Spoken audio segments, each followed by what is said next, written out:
What's up? It's Alpay from Superfan. I wanted to make a quick video because I haven't in a while, and I've been having a lot of conversations about a core feature of Superfan. So I thought, why not make a fresh video about it while I'm out here on a non-breezy day in Greenpoint, Brooklyn.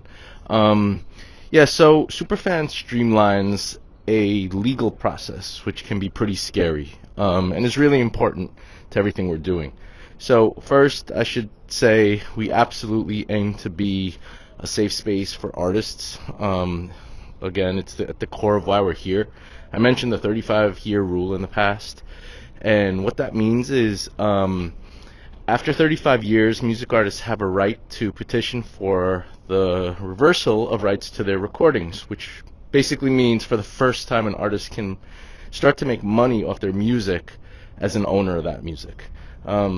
It's really important in cases where shady record labels may have pocketed everything in the past, meaning made all the money on music created by others.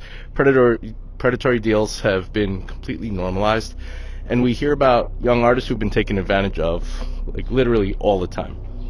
And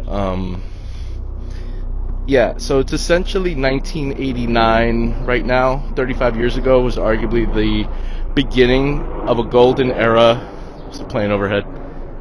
So 1989, 35 years ago, arguably the beginning of the golden era of hip hop. Most people would say. So we've got a whole decade of re-releases ahead from that time that can potentially go to the artists themselves. The only catch is that there's a 2-year window for filing. If an artist misses that window, they miss their chance at getting their rights back. A lot of these artists may not know about this detail, or in another case, since music hasn't really paid the rent all this time, maybe retaining an entertainment lawyer is not in the cards.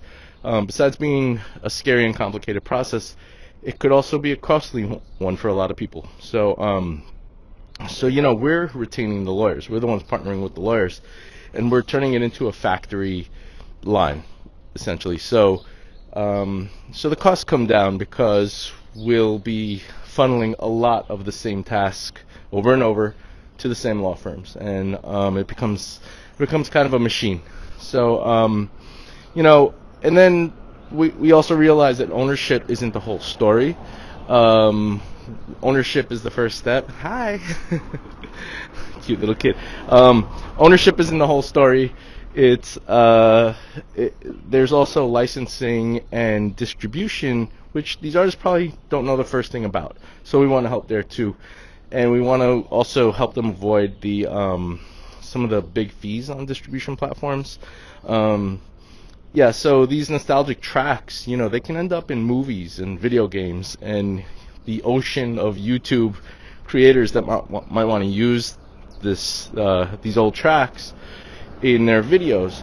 And these are streams of revenue that either didn't exist or were hard to make happen 35 years ago. These are new money streams that artists probably weren't thinking about back then, and they can capitalize on all of these.